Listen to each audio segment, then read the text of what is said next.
have a question for all of you. After watching last night's Monday Night Raw, how many of you are actually looking forward to Money in the Bank this Sunday? Show of hands, if you will. I'll wait. Again, I'll wait. I said this before and I'll say it again. The objective of a go-home show, doesn't matter what promotion it is to get the wrestling fan excited for the pay-per-view that's coming up on the weekend. And the only thing, when I look at Money in the Bank, right, the only thing that I actually look forward to, believe it or not, is the Money in the Bank ladder match for both the men and the women, because the simple fact that it's going to be happening at the same time. The fact that they're going to be doing all this from the headquarters and wrestling or fighting, if you will, throughout the entire building, reaching the roof, climbing the ladder and all that stuff. And I dig the concept of it. Yes, I'm fully aware it's going to be very, very cinematic. I'm fully aware of that. But that being said, it's sad when that's the only thing on the show that I give a fuck about. Everything else, I don't care. Seth versus Drew, seen it before. Bray Wyatt versus Braun Strowman. I know Chase calls him Care Bear. I don't give a fuck about that. Bayley versus Tamina, whatever. I'm pretty sure there'll be other matches added. Again, it's sad when, the weekend is almost here. The pay-per-view is almost here. And I only know about 2 or 3 matches on the show. Everything else has been whatever. No one gives a fuck. And if you're going to sit there and tell me, oh, Steve, you're wrong, I actually look forward to the show. It's going to be a great show. Please, I ask you right now, whatever weed you smoke, whatever prescription drug that you're on, please, I'm asking you, I almost said beg, but I'm asking you, hook me up. Because I want to know what it is that you're seeing compared to what I'm seeing. This is your Monday Night Raw review for May 4th, 2020. I hope all of you had your May the 4th was with you all, but you kind of get what I'm saying. Today, as I'm recording this, it is May 5th, 2020. Happy Cinco de Mayo for all you out there. Hope today you get your Taco Tuesday going. You drink your margaritas, if you will. But that is around the point.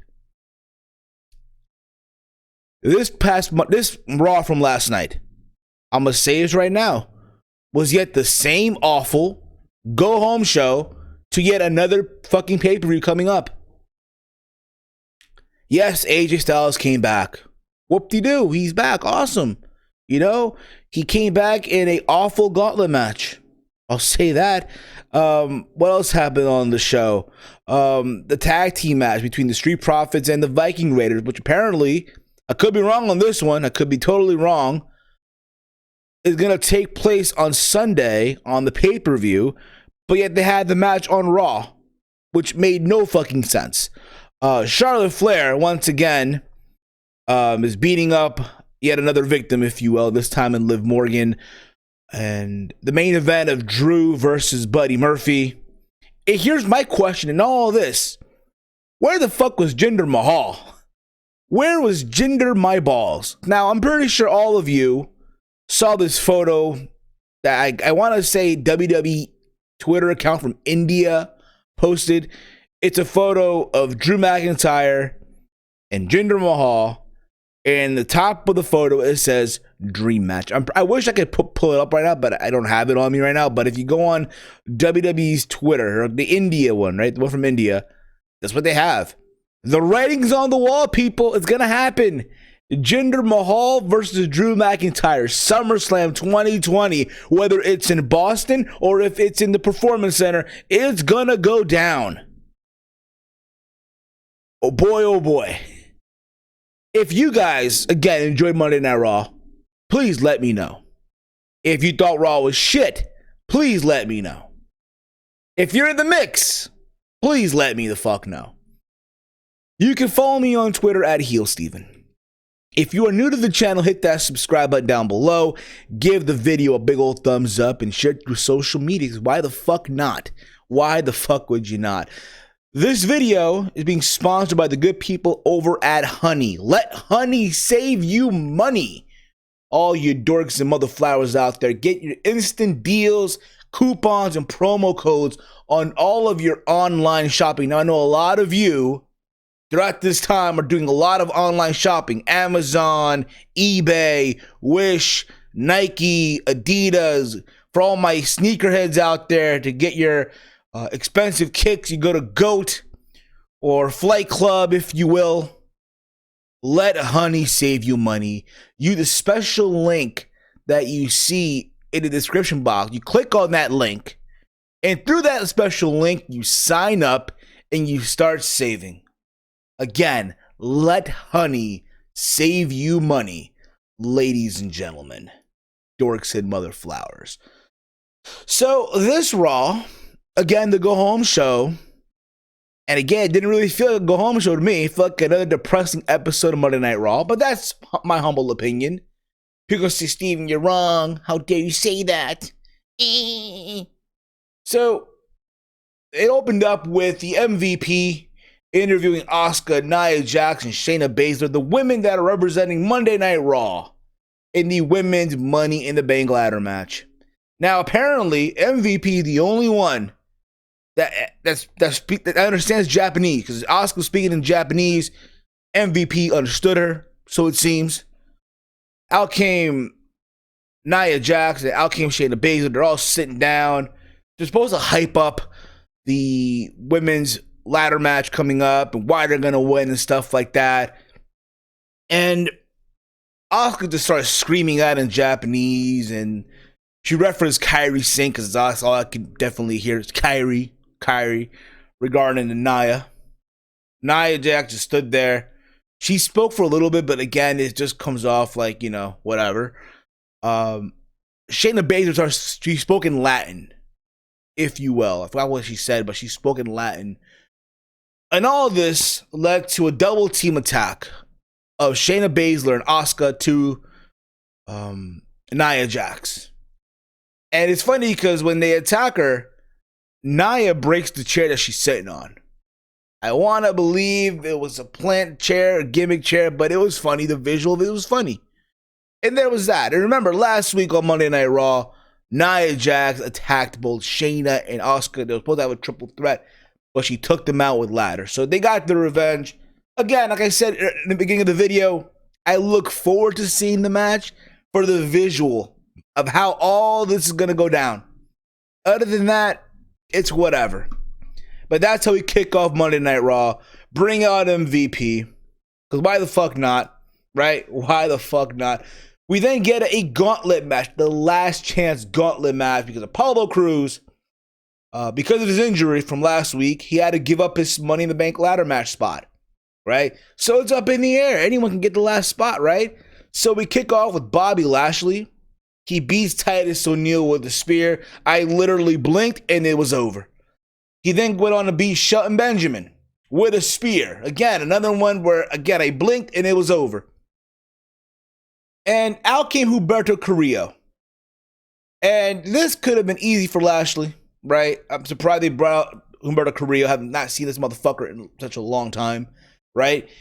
And Lashley gets disqualified because apparently Lashley shoved the referee. These referees, I tell you right now, are so sensitive.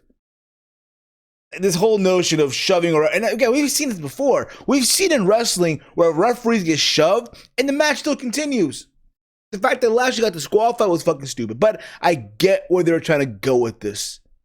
How stupid it was. So Humberto Carrillo gets attacked by Lashley, and then out came Angel Garza, his cousin.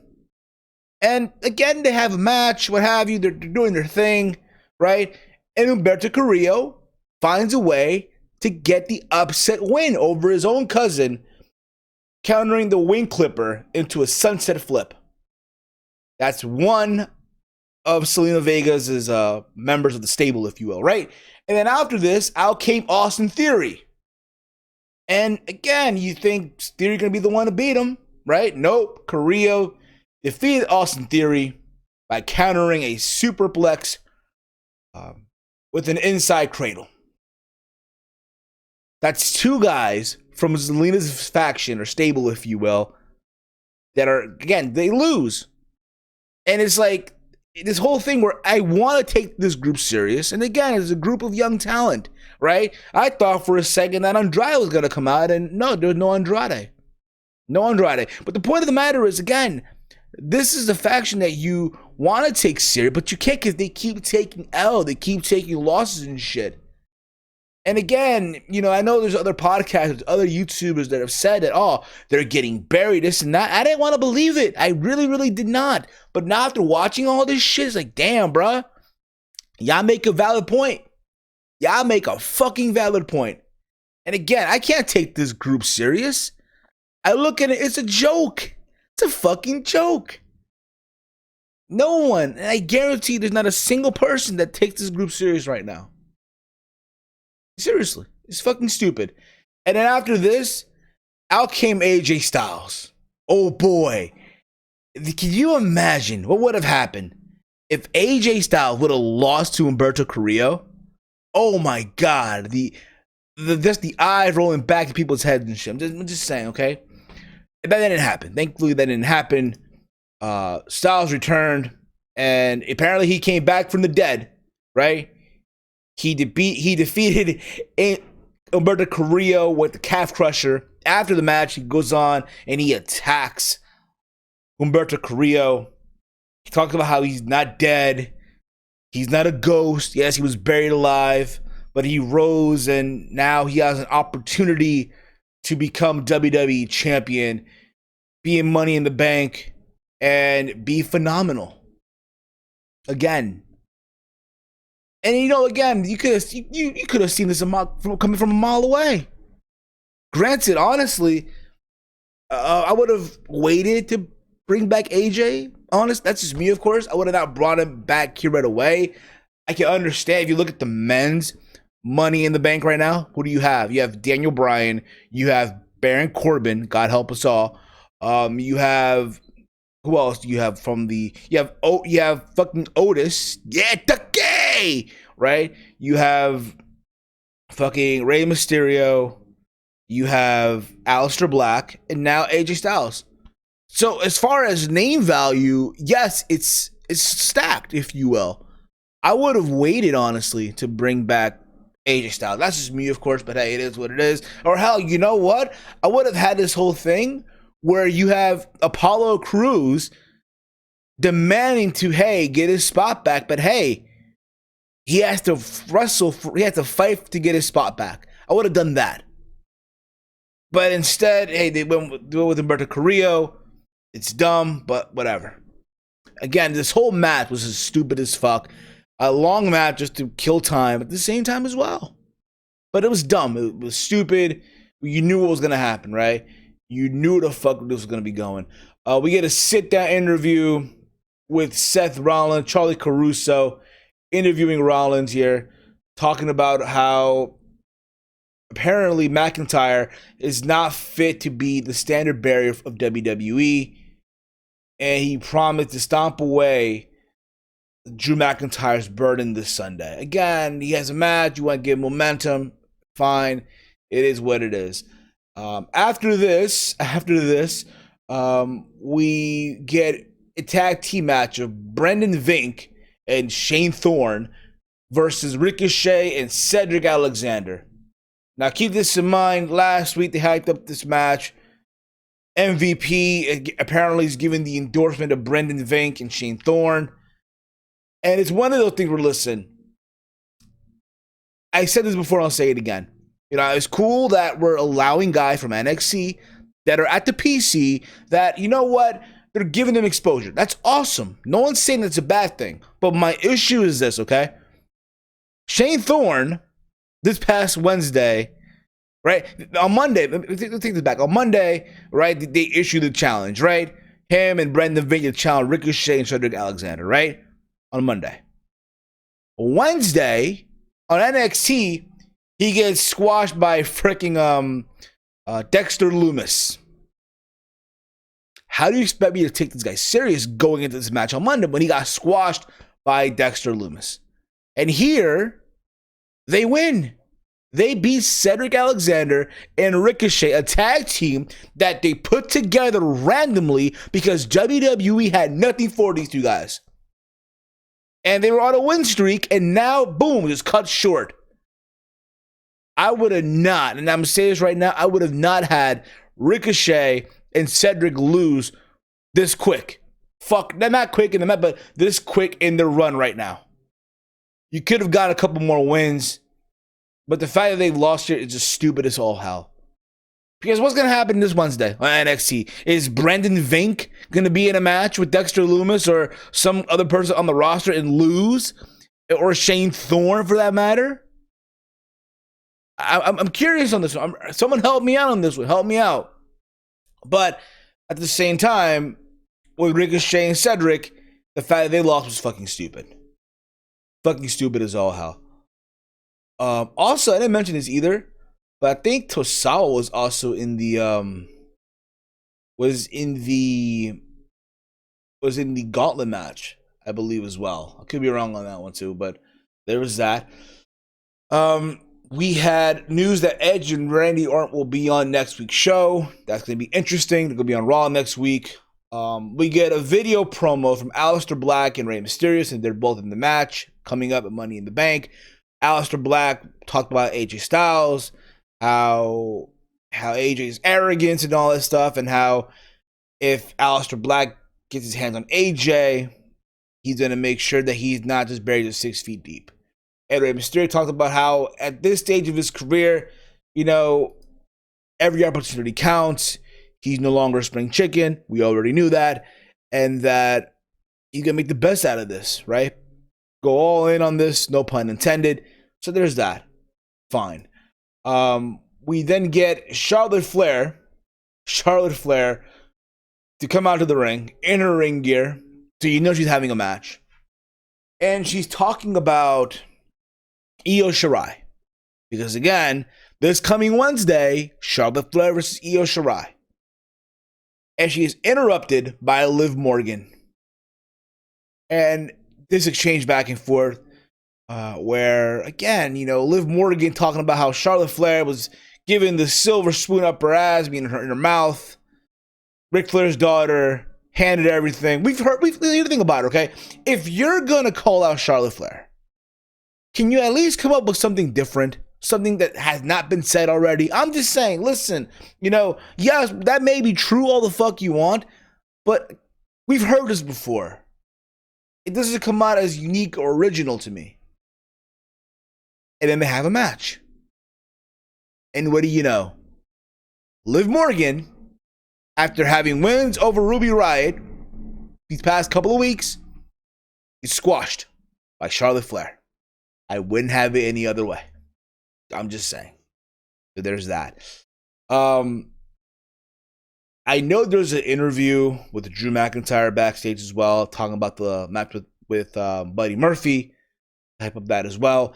And then Buddy Murphy did a promo too backstage, talking about his match with Drew McIntyre, why he did what he did with the with Seth Rollins last week, getting the Claymore kick and all that stuff. It's funny, it's crazy because in Buddy's promo, or Murphy's promo that is, right? He talked about one day being better than Seth Rollins and stuff like that. So you could say that they're planting the seeds eventually to the eventual separation, if you will. There's that. We also had the Street Profits versus the Viking Raiders, right? And here's the thing about it. I could have sworn this was going to be for the tag team titles. That's the vibe I got from this last week, but no, it was non-title. And a match that you literally thought that the Street Profits was going to win, but no, the Viking Raiders picked up the W with the Viking experience on Angelo Dawkins. The fact that they got Angelo Dawkins up from his size is funny as hell. It's crazy, if you will, right? But that being said, what's going to happen on the pay-per-view? I've already seen the match. What makes you think I want to see this now again? Makes no fucking sense. You know what? You could have saved this match for the fucking pay-per-view. Not give it away for free on Monday Night Raw. Just saying. It's a very, very TNA move, if you ask me. Then we get the main event. We get the main event of Drew McIntyre and Buddy Murphy. or Murphy, if you will, right? Rollins is at ringside. He's staring a hole at the ring. And there's moments in the match where Murphy is looking at Rollins for some instruction or some guidance, if you will, and Rollins wouldn't even look at him.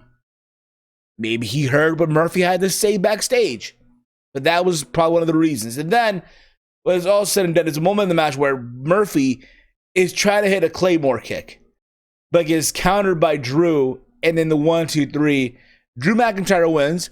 Seth tries to come into the ring, attack Drew McIntyre, to no avail. He gets super kicked, right? He's going to go for the stomp, and then Drew counters it. He's going to go for the Claymore, and I guess he ducks it, whatever. But there's that. That's how you close Monday Night Raw. Now, during the show, too, they did a countdown of the best Money in the Bank moments. Number 1, they showed Seth Rollins cashing in at WrestleMania 31. But everyone noticed, they edited out Roman Reigns. They didn't mention Roman Reigns. Made no sense at all. Listen, to my understanding, they're trying to not say his name, and there's a process as stupid as it may sound, but that's probably the reason why. It makes no sense at all, because remember, 2015, all that stuff, they were hyping up Roman Reigns to be the next guy in line. And remember, everyone bitched and moaned about it, so WWE gave you what you wanted at that time, so there's that. All right, again, Monday Night Raw, overall, listen, another depressing, awful go-home show to yet another pay-per-view. Money in the Bank is this Sunday. Honestly, guys, the one thing, and I said this before, and I'll say it again, the one thing I look forward to on the show this Sunday is the Money in the Bank ladder match coming up for both the men and the women, happening at the same time. I will likely do a review live this Sunday on Around the Point, myself and Big Mike, or if not just myself, one or the other. But that's what's going to go down this Sunday after the pay-per-view. All right? Also this week, myself and Big Mike will be doing our latest installment of The Throwback. We'll be reviewing this week TNA Unbreakable 2005. So if you're be ready for that, last week myself and Big Mike, we recapped SummerSlam 2002. Where if you guys not checked that out, go give it a listen whenever you get a chance. And yeah, there's that. Follow me on Twitter at HeelSteven. Guy in the comment thread below, give me your thoughts on Raw. Did you like the Raw? Did you hate Raw? Did you thought the show shit? Are you excited for Money in the Bank? I want to hear your thoughts. So if not, let me know on Twitter at HeelSteven. Make sure to hit that subscribe button down below. As always, hate, comment, and subscribe. Until next time, y'all, I'm Steve, and this has been Around the Point.